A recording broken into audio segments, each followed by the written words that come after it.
అంటే సింహపిల్లలాగా ఉంటుందా దామోషుడు? అవును అని అన్నాడు ఆయన. సంసోను దేవుని బలం వల్ల అలా ఒక వెలిగి దేవుని కొరకు నిలబడ్డాడు. తన ప్రజలకు 40 సంవత్సరాల గొప్ప రక్షణ ఇచ్చాడు. చివరికి శరీరాశ వలన, నేత్రాశ వలన ఆయన నశించాడు. కానీ తల్లి పెంచి వివాహం చేసే వరకు తన మాట ప్రకారం దేవునికి మాట ప్రకారం నిలబెట్టింది. దేవునికి స్తోత్రం. మరి నీవు నేనేం చేస్తున్నాం? మేమా చూసేది? మీరు పనికి పోతే నువ్వు కూడా చెప్పాలా. వాళ్ళ భార్య అంటుంది అయ్యగారితో, నువ్వు కూడా చెప్పాలి. ఉదయం నుంచి నీ దగ్గర పెట్టుకుని ఆయన చెప్పేది ఏంది? నీ భక్తి నీ కుమారుని రక్షించాలి, నీ భక్తి నీ కుమార్తెను రక్షించాలి. మానోహ భార్య చేసిన పరిస్థితి అది. రెండవ మాట నిర్గమకాండం 35వ అధ్యాయంలో ఉన్న మాట, నిర్గమకాండం 35వ అధ్యాయంలో ఉన్న మాట, నిర్గమకాండం 31వ అధ్యాయంలో ఉన్న మాట, 36వ అధ్యాయం 2వ వచనంలో ఉన్న మాట అన్నీ కూడా ఒకటే. కానీ మీరు చక్కగా చదవగలిగితే చూడండి ఒకసారి. ఆ మాటని జ్ఞాపకం చేసి ముందుకెళ్దాం. చివరిగా ఆ మాట గుర్తు చేసుకుందాం. ఆ నీలి మబ్బుల్లో, ఆ నింగి అంచుల్లో నీ మహిమయే దాగి ఉన్నది. మానవుడెంతటి వాడు నీ మహిమను తెలుపగను. మానవుడెంతటి వాడు నీ మహిమను తెలుపగను. చాలదు ఈ నరజన్మాని ఎరుగగను, నీ జ్ఞానము ఎరుగగను. చాలదు ఈ నరజన్మాని జ్ఞానము ఎరుగగను, నీ జ్ఞానము ఎరుగగను. ఆ నీలి మబ్బుల్లో, ఆ నీలి అంచుల్లో ఈ మహిమయే దాగి ఉన్నది. రైతుల పాటలన్నీ బట్టి చాలా సమయం మీరు మేలుకోవడానికి పాటలే. 31వ అధ్యాయం 2వ వచనములో, దాను వంశస్థుడైన అహోలియాబు నువ్వు దేవుని ఆత్మ పూర్ణునిగా చేస్తున్నాడు. 5వ వచనం 3వ లైన్, సమస్త విధములైన పనులు చేయుటకును, జ్ఞాన విద్య వివేకము గల సమస్తమైన పనులు నేర్పుటకును వానికి కలుగునట్లు దేవుని ఆత్మ పూర్ణిగా చేసి ఉన్నాను. మరియు నేను దాను గోత్రములోని అహీసాము కుమారుడైన అహోలియాబును అతనికి తోడుగా నేను ఇచ్చాను. నేను ఆజ్ఞాపించి చేయనట్లు జ్ఞాన హృదయాలలో జ్ఞానమును నేను ఉంచున్నాను. అహోలియాబు అహీసాము భార్య ఎంత కన్నీటి ప్రార్థన చేస్తే మోషే యొక్క ప్రత్యక్ష గుడారములో అతి పరిశుద్ధ స్థలములో పని చేయడానికి బిడ్డ పిలువబడ్డాడు. ఏ వంశం? అంతకుముందు కూడా దాన వంశమే. ఈయన గారి పేరు కూడా దాన వంశమే. ఆ బిడ్డను దేవుడు గొప్ప వ్యక్తిగా మార్చాడు. 35వ అధ్యాయంలో ఉన్న మాట కూడా మీరు చదవండి. అందులో ఉన్న మాట మీరు కూడా జ్ఞాపకం చేసుకోండి. 33వ వచనం, 35వ అధ్యాయం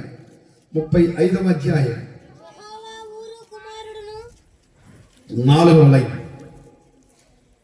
రత్నమును సానబెట్టుకును, పొదుగుటకును, చెప్పుటకును, విచిత్రమైన పనులు చేయుటకును వారికి ప్రజ్ఞా వివేకము జ్ఞానములు కలిగినట్లు దేవుని ఆత్మతో వాణిని నింపి ఉన్నాడు. అతడును దాను గోత్రికుడైన అహీసాము కుమారుడైన అహోలియాబును ఇతరులకు నేర్పినట్లు వారికి జ్ఞాన బుద్ధి పుట్టించిన దేవునికి స్తోత్రం. వీళ్ళ అమ్మగారు ఎంత ప్రార్థన చేశారు. పేరు లేదు, అయ్యగారి పేరు ఉంది, కొడుకు పేరు ఉంది. వీరిని దేవుడు ఎన్నుకున్నాడు. 36వ అధ్యాయం 2వ వచనంలో, ప్రజ్ఞావంతులలో 2వ వచనం 2వ లైన్, యెహోవా ఎవరి హృదయంలో ప్రజ్ఞ పుట్టించెనో, ఎవరి జ్ఞాన హృదయం వారిని రేపెనో మోషే వారిని పిలిపించి పని చేయించాడు. వారు నమ్మకస్తులు రాయబడింది. ఎంత నమ్మకస్తులు? గొప్ప నమ్మకస్తులు. దాని వంశంలో ఈ వ్యక్తులు సింహపిల్లలాగా ఒక వెలిగెలిగారు. చివరి వాడు హురాము. 2వ దినవృత్తాంతముల గ్రంథం 2వ అధ్యాయం 14వ వచనం. ఈ తల్లులు మోషే జ్ఞానవంతుడు కావటానికి, గొప్పవాడు కావటానికి యొకెబెదు ఎలా ప్రార్థన చేసిందో, సమూయేలు గొప్పవాడు కావడానికి హన్న ఎలా ప్రార్థన చేసిందో, తిమోతి గొప్పవాడు కావడానికి యూనికే ఎలా ప్రార్థన చేసిందో దైవ గ్రంథంలో ఆ మాటలు జ్ఞాపకం చేయబడ్డాయి. అలాగూ ఈ తల్లి యొక్క ప్రార్థనలు కూడా విని వారిని జ్ఞానవంతులుగా నిలిపాడు. మరి షలోమీతుకు వీరి తల్లులకు ఉన్న తేడా ఏంటి? అందరు దానవంశస్తులే. అబ్బా వాళ్ళు మా వంశం వల్లే, వాళ్ళు కూడా మా వంశం వల్లే అని చెప్పుకుంటారు కదా. వీళ్ళందరూ ఎవరు? వాళ్ళందరూ చెప్పండి. దానవంశస్తులే. మరి వీరికేమో జ్ఞానం వచ్చింది, తెలివి వచ్చింది, ప్రజ్ఞ వచ్చింది, వివేకం వచ్చింది, సకల శాస్త్ర ప్రవీణత దొరికింది, బలము దొరికింది, దేవుని వరాలు దొరికాయి. దేవుని కృప కొరకు వారు వర్ధిల్లారు. 2వ అధ్యాయం 14వ వచనం.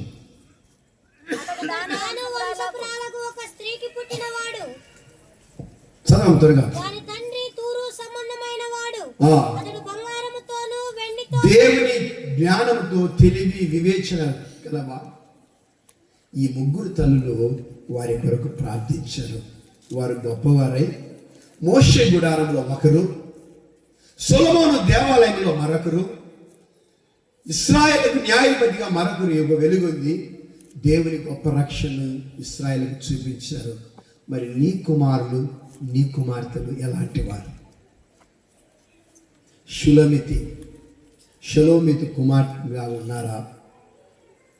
లేక హురాము వలె, అహోలియాబు వలె, సంసోను వలె ఉన్నారా? ఒకసారి ఆలోచన చేసుకోండి.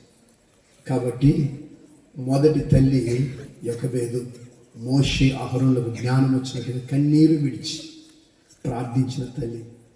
తిమోతి తల్లి యూనికే, ఆమె కన్నీళ్లు విడిచి 2వ తిమోతి పత్రిక 1వ అధ్యాయం 5వ వచనంలో మాట ప్రార్థించిన తల్లి. మత్తయి సువార్త 20వ అధ్యాయం 20వ వచనంలో సలోమి నా కుమారులు నీ సన్నిధానంలో ఉండాలయ్యా అని గట్టిగా కేక వేసి దేవుణ్ణి అడిగింది. ఆమె కోరిక తీరాలంటే ఏం చేయాలంటే వాళ్ళు ఎక్కడ ఉండాలా? ఇక్కడ ఉండాలి. మొదలు మా వాడు గుడికి రాను కానీ పాస్టర్ గారు 10వ తరగతి పాస్ అవ్వాలి, ప్రార్థన చేయండి. గుడికి రావడానికి ఏం అవసరం వచ్చింది? ఇక్కడ లేడు, అక్కడ లేడు, ఇంకా పాస్ ఏం చేస్తాడు? ఏం పలకరండి, న్యాయంగా మీరు మాట్లాడుకోవాలి. గుళ్ళోకి రాడు, అక్కడికి వెళ్ళడానికి అర్హత లేదన్నాడు దేవుడు. మరి పాస్ ఏం చేస్తాడు?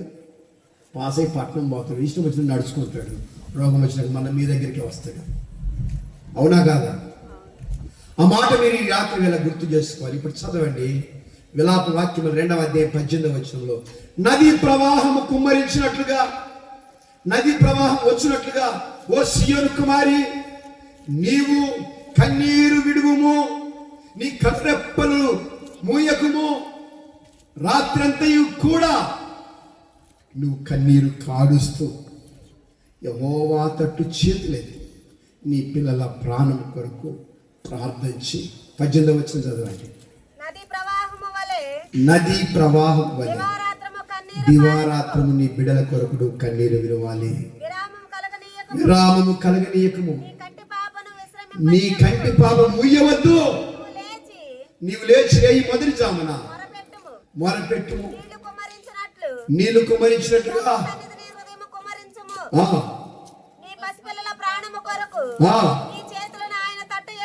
దేవుని తట్టు నీ పిల్లల కొరకు ఎప్పుడు ఎత్తావు చేతులు ఎత్తమండి. పాస్ గారు మేము ఎప్పుడు ఎత్తలేదు అని అనేవాళ్ళు. ఏమని అడిగినా నీ పిల్లలు బాగుపడాలంటే నువ్వు చేతులు ఎత్తి ప్రార్థన చేయాలన్నాడు. దేవునికి స్తోత్రం. ఎంతమందికి ఆ ఇష్టం ఉందో, ఎంతమందికి ఆ కోరిక ఉందో. అందుకే జాన్ వెస్లీ గారు ఒక మాట అన్నారు, మా అమ్మగారు మా మంచం దగ్గర ప్రార్థన చేయడం వల్ల 14 మంది పిల్లలకి నేను ఇలా గొప్పవాడినాయని అన్నాడు ఆయన. అంత గొప్ప సాక్షి ఇప్పుడు వాళ్ళ అమ్మ గురించి. మీ గురించి ఏం చెప్తారు? అయ్యా పనికి పోయి వచ్చాం, అలసిపోయాం, అన్నం పెట్టాం, భయ రా తిందురా తిందురా పెట్టేసారు, అన్నం తిన్నారు. మీరు నిద్రపోయారు, వాళ్ళు ఇష్టం వచ్చి పని చేసుకుంటున్నారు. నరకానికి గొప్ప పరలోకం పోతారా? చదువురాని చోటలు కాక ఏమవుతారు? ఏం చదువుతున్నారు చూడరు, ఏం చేస్తున్నారు చూడరు. వాళ్ళు తాగుతున్నారో చూడరు, వాళ్ళు ఆడుకుంటున్నారో చూడరు. వాళ్ళ గురించి మనకేం అవసరం లేదు. వాళ్ళు పెద్దవారు అయ్యారు, అన్నానికి వచ్చి అన్నం పెడతారు. మనం టీవీ చూసుకున్నాం, వాళ్ళు చూస్తే చూస్తారు, లేకపోతే బయటకు ఆడుకోవడం వాళ్ళ ఇష్టం. ఇలాంటి తల్లులు లోకంలో చాలామంది ఉన్నారు.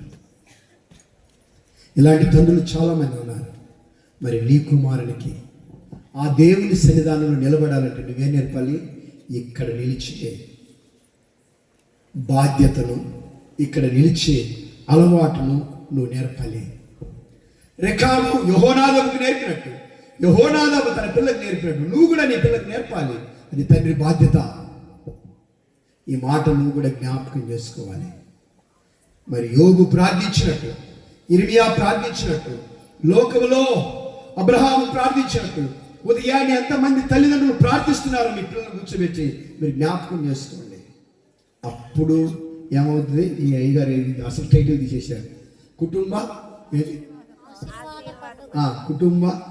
అది అక్కడ ఏడో ఉంది, చదవండి. అప్పుడు కుటుంబ ఆశీర్వాద పండుగ మీ ఇంట్లో జరిగింది. దేవునికి స్తోత్రం. ఆరాధనం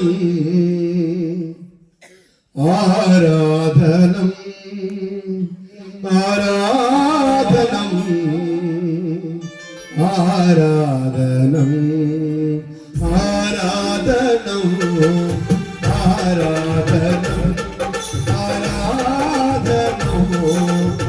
ఆరాధనం మహిమాన్వితం అవాన్వితం మహిమాన్వితం అవాన్వితం అనాది ప్రణవం శ్రీ యేసుదేవు ఆరాధనం ఆరాధనం ఆరాధనం ఆరాధనం అంత్యలోగా మానవులను ఆదరించు అభయదాత. అంత్యలోగా మానవులను ఆదరించు అభయదాత. అలసియున్న బ్రతుకులకు సేద తీర్చు శాంతిదాత. ఆరాధనం ఆరాధనం ఆరాధనం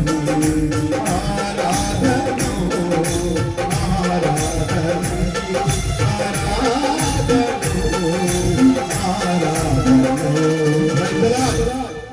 ఈ మాట మీరు గుర్తుపెట్టుకోకపోతే మీ పిల్లలు, మీరు పరలోకానికి వెళ్ళి మీ పిల్లలు నరకానికి వెళ్తే మీకు ఎంతమందికి సమాధానం ఉంటుందో ఈ రాత్రి వేళ మీరు ప్రార్థన చేసి చెప్పాలి. గుడిలోకి మీ బిడ్డలు తేరు, ఇక్కడ నిలిచిన వాడే అక్కడ ఉంటాడని. ఈ లోకంలో దుర్వ్యసనాలు, దురలవాట్లు, దుర్వ్యాపారము, లోక సంబంధమైన ఇచ్చలు విడిచిన వాడే అక్కడ ఉంటాడని యెహోనాదాబు చదివిస్తూ ఉంటే మేము వచ్చామండి, ప్రార్థన చేయించుకున్నాం, మా పిల్లల కొరకు కూడా ప్రార్థన చేయండి పాస్టర్ గారు అని వెళ్ళిపోతున్నారు తప్ప వాళ్ళను ఇక్కడికి తీసుకురాకుండా అక్కడికి వెళ్ళలేరని యెహోషువతో దేవుడు చెప్పాడు. మరి ఈ దినం ఒక తల్లిగా నీ బాధ్యత ఏంటి? ఒక తండ్రిగా యెహోనాదాబులాగా నీ బాధ్యత ఏంటి? నీ కుటుంబము ఆశీర్వదించబడి ఆ ఆశీర్వాద పండుగ నీ ఇంట్లో కూడా జరగాలంటే నీ కుమారుని కొరకు నువ్వు ప్రార్థన చేయాలి, నీ కుమార్తె కొరకు నువ్వు ప్రార్థన చేయాలి. అప్పుడు వారు చదివితే, గొప్ప ఉద్యోగాలు సంపాదిస్తే, వారు ఆశీర్వదించబడితే నువ్వు వృద్ధాత్మలో సుఖపడతావు. వారు పేడ మోసుకుంటా ఉంటే నీవే నీకు వచ్చిన పెన్షన్ వాళ్ళకి ఇచ్చి పోషిస్తావు. అంతే తప్ప నీ కుటుంబానికి ఆశీర్వాదం రావాలంటే ఈ తల్లులు ప్రార్థించినట్టుగా, సలోమి ప్రార్థించినట్టుగా, హన్నా ప్రార్థించినట్టుగా, యొకెబెదు ప్రార్థించినట్టుగా, యూనికే ప్రార్థించినట్టుగా నువ్వు ప్రార్థించకపోతే నువ్వు పరలోకములో, నీ కుమార్తె నరకములో ఉంటుంది. మరి రాత్రి వేళ తండ్రిగా నీ బాధ్యత ఏంటో, తల్లిగా నీ బాధ్యత ఏంటో మోకరించి ప్రార్థన చేయండి. తల వంచండి, మోకరించండి. ప్రభువా, యెహోనాదాబు పిల్లలు మేము చూసాం, యెహోషువతో మీరు చెప్పిన మాట చూసాం. అబ్రహాము ద్వారా దాసుడు ప్రార్థన నేర్చుడు, కానీ నా బిడ్డలు నా ద్వారా నా ప్రార్థన నేర్చుకోలేదయ్యా. మీరు ఏడిస్తేనే కనురెప్పలకు కన్నీరు విడిచి దాని విరామము కలగజేయచ్చు. యెహోవా తట్టు చేతులెత్తి మీ బిడ్డల ప్రాణము కొరకు, రక్షణ కొరకు, వారి జ్ఞానం కొరకు, వారి యొక్క చదువు కొరకు మీరు ఏడ్చి ప్రార్థించకపోతే మిమ్మల్ని ఎవరు ఆశీర్వదించలేరు. ఈ రాత్రి వేళ మోకరించగల వారు మోకరించున్నారు, మోకరించగల వారు మోకరించున్నారు. మీ బిడ్డల కొరకే ప్రార్థించి, అయ్యా నాలాగే నా బిడ్డలు నీ సన్నిధికి రావాలి. నీ సన్నిధికి వచ్చిన వారు అక్కడ ఉంటారన్నా, నువ్వు సహాయం చేయాలి. నీ కృప మా మీద ఉంచు, నీ కృప మా మీద ఉంచు. ఓ నాకు తన పిల్లలకు నేను నేర్పడానికి సహాయం చేయి అయ్యా. కృప దయచేయి. అహిసాము తన కుమారుని కొరకు నేను నేర్పడానికి సహాయం చేయి అయ్యా. అహోలియాబును ఆశీర్వదించిన వాడు, హురామును ఆశీర్వదించిన వాడు అయ్యా, నా బిడ్డలను కూడా నువ్వు ఆశీర్వదించయ్యా. షలోమీతు తన కుమారుని కళ్ళతో చూస్తూనే మోసం చేసుకుని రాళ్ళకు అప్పగించి, నరకానికి అప్పగించింది. రాత్రి నాకు మాట్లాడాయి, నీకు వందనాలు చేస్తాయి. నా బిడ్డల కొరకై, నా కుటుంబం కొరకై, నా అప్పుల కొరకై, నా కుటుంబం కొరకై, నా బిడ్డల చదువు కొరకై, నా బాధల కొరకై నేను ప్రార్థన చేస్తున్నాను. సహాయం చేయి. నాతో పాటు నా పిల్లలు కూడా నా గుడితో కనబడడానికి, నా సంఘంలో కనబడటానికి, నీ ఆశీర్వాదం పొందడానికి సహాయం చేయమని ప్రార్థించి ఒక 2 నిమిషాలు ప్రతి ఒక్కరూ ప్రార్థించి రక్షించడం. నీ బలలో నిబంధనలు పాల్గొను. నా బిడ్డను నువ్వు రక్షించాలి. నువ్వు ప్రార్థించగలిగితేనే నీకు ఆశీర్వాదం. ఈ కూడిక నీ కుటుంబానికి ఆశీర్వాదకుడిగా మారుతుంది. దాని వంశంలో పుట్టిన వారు ఎందరో గొప్పవారు ఉన్నారు, ఎందరో నశించిన వారు. మరి నీ బిడ్డలు ఎలాంటి ఆలోచించి నీవు పరలోకంలో ఉంటూ నీ బిడ్డ నరకంలో ఉంటూ సంతోషంగా, నీవు పరలోకంలో ఉంటూ నీ భర్త నరకంలో నీకు సంతోషంగా పాటలు పాడుతున్న నీవు నీ భర్తను నీ పిల్లలు రక్షించుకోలేకపోతే అది కూడా గౌరవమేనా? పక్కింట్లో కార్డు నాకు కావాలని పోతా, మరి పక్క వాళ్ళు రక్షణ పొందారు, వారిని చూసి రక్షణ వారిని ఎన్నంటే మాట్లాడు. మరి నీ పిల్లల కొరకు నువ్వు ఎన్నడూ ఏడుస్తావు? ఓ సీఎం కుమారి, నీ కన్నీరు రాలని, వాటికి విరామం వద్దు, నీ కన్నప్పుడు మూయవద్దు. తెల్లవారి వరకు నువ్వు కన్నీరు కార్చు, నీ చేతి యెహోవా తట్టెత్తి ప్రార్థించు. నీ పిల్లలు ప్రాణం రక్షించబడాలని, పాపం నుంచి విడిపించబడాలని, వ్యసనాల నుంచి విడిపించబడాలని, రోగం నుంచి విడిపించబడాలని, దురలవాట్ల నుంచి విడిపించబడాలని నీ పిల్లల కొరకు ప్రార్థించగలిగితే ఇదే నీకు ఆశీర్వాదం కాదు. ప్రార్థించి సర్వాధికారి పరిశుద్ధానికి వందనాలు, నీకే స్తోత్రం స్తోత్రం నాయన. ఈ రాత్రికాల దేవుడు ఈ బిడ్డల పట్ల, కుటుంబాల పట్ల ఉంచింది. సంఘ పెద్దలు కాపరి కలిసి ఏర్పాటు చేసింది. ఈ కూడిక కొరకై ప్రార్థన చేస్తున్నాం, ఈ కూడిక కొరకై ప్రార్థన చేస్తున్నాం. ఎంతో డబ్బు ఖర్చు చేస్తుంది. నీ వాక్యం వినిపించాలి ఏర్పాటు చేసి ఈ కూడికల ద్వారా ఒకరైనా రక్షణ పొందినట్టు, ఒకరైనా బాప్తిసం పొందినట్టు, ఒకరైనా వారి బిడ్డను రక్షించడానికి సహాయం చేయి. నీ కరుణాహస్తము బిడ్డలపైన ఉంచండి. ఎవరు రోగములతో ఉన్నారో వారిని మీరు ముట్టి స్వస్థపరచండి. ఎవరు బలహీనతతో ఉన్నారో వారిని మీరు ముట్టి స్వస్థపరచండి. ఎవరు నాయనా ఇబ్బందులు ఇరుకులో ఉన్నారో వారి ఇబ్బందులు మీరు తీర్చండి. ఎవరు ఆపదలో ఉన్నారో వారు రక్షించండి. ఎవరు పాపములో ఉన్నారో వారి పాపమును బట్టి వారి పశ్చాత్తాపానికి సహాయం చేయండి. వ్యభిచార పాపం నుంచి విడిపించండి, నేత్రాశ నుంచి విడిపించండి, లోక సంబంధమైన ఇచ్చల నుంచి విడిపించండి, దురలవాట్ల నుంచి, దుర్వ్యసనాల నుంచి విడిపించండి, త్రాగుబోతు తనము నుంచి విడిపించయ్యా. నువ్వు సహాయం చేయయ్యా, రక్షించి పరలోక రాజ్యం చేర్చండి. నీ మార్గంలో నడుచుచు రక్షణ కాపాడుకుంటూ ఈ సన్నిధానంలో నిలిచితేనే అక్కడ నువ్వు నిలబెడతానంటున్నావు. సహాయం చేయ. నీ గొప్ప రక్షణ బిడ్డల మీద ఉంచండి అయ్యా. ఈ సంఘాన్ని మీరు దీవించండి, సంఘ పెద్దలు మీరు దీవించండి, సంఘంలో ప్రతి కుటుంబాన్ని మీరు దీవించండి. ఈ సంఘం ఉజ్జీవింపబడ్డకు సహాయం చేయండి. నీ కరుణాహస్తం నీ బిడ్డల పట్ల, కుటుంబాల పట్ల ఉంచండి. చదువుతున్న బిడ్డలకు మంచి తెలివి, మంచి జ్ఞానం, మంచి ప్రజ్ఞ పుట్టించండి. సకల శాస్త్ర విద్య ప్రవీణత దయచేయండి. నాయన ఎందరైతే నాయన తగ్గిపోయి ఉన్నారు వారిని మీరు లేవనెత్తండి అయ్యా. పాపం వైపు జోగుతున్నారు వారిని మీరు గద్దించయ్యా. వారిని మీరు శిక్షించి సరిచేయ్యా. నీ కృపకు పాత్రగా చేయండి. ప్రతి తల్లి తన బాధ్యతను, ప్రతి తండ్రి తన బాధ్యతను ఎరుగుటకు సహాయం చేయము. యెహోనాదాబు వలె, సలోమి వలె, యొకెబెదు వలె, యునేకి వలె, హానా వలె నాయన ఈ తల్లులు కూడా ప్రార్థించి రక్షించుకోవడానికి సహాయం చేయండి.